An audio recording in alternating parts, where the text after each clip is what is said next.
వాళ్ళు ఇప్పుడు పోలీసు మాట్లాడితే పోలీసు దౌర్జన్యము అది ఇది మాట్లాడుతున్నారు.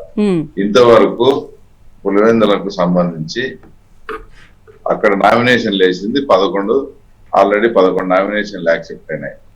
తర్వాత దాంట్లో మళ్ళీ 2 ఏదో 9 నామినేషన్లు ఇప్పుడు ఉన్నాయమ్మా అక్కడ. అంటే ఇంకా వాళ్ళు మొత్తం లాస్ట్ టైం కడప జిల్లా అంతా ఇందాక మీరు చెప్పినట్టు ఒక్కరి నామినేషన్ అయింది. మేము అలాంటి ఉద్దేశం ఉంటే ఇంతమంది ఎలా నామినేషన్ ఇస్తారు? తర్వాత గొడవ గురించి మాట్లాడుతున్నారు కదమ్మా. నిన్న గొడవ అయితే వాస్తవంగా ఇంకోటి కూడా పోలీసులను అడ్డబెట్టుకుని ఏదో చేస్తారని మాట్లాడుతున్నారు. ఇంతవరకు ఒక్క అరెస్ట్ కూడా కాలేదు, ఒక్కరిని కూడా అరెస్ట్ కూడా చేయలేదు. ప్రశాంతంగా జరుగుతూ పోతాం.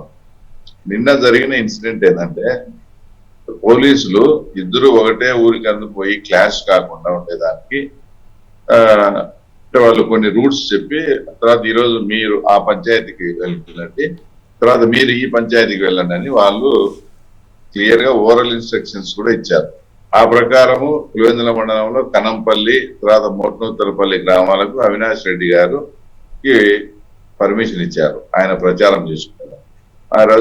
అంటే నిన్న మార్నింగ్ కనంపల్లికి పోయి ఆయన ప్రచారం చేసి తర్వాత మోట్నూతలపల్లికి కూడా వెళ్ళడం జరిగింది.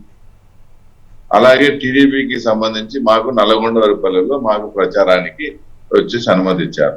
మా ప్రచారము మధ్యాహ్నం 3 గంటలకు.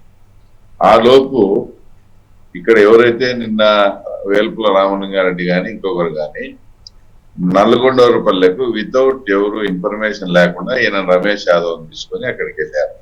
అక్కడికి వెళ్ళి ఏదైనా వాళ్ళ ప్రచారం వాళ్ళు డోర్ టు డోర్ చేసుకోకుండా ఎవరైతే మాకు టీడీపీకి ఏజెంట్లుగా కూర్చొని ఉంటారో వాళ్ళ ఇళ్ళ దగ్గరికి పోయి అక్కడ ప్రలోభ పెట్టడము భయపెట్టడము జరుగుతూ ఉంది.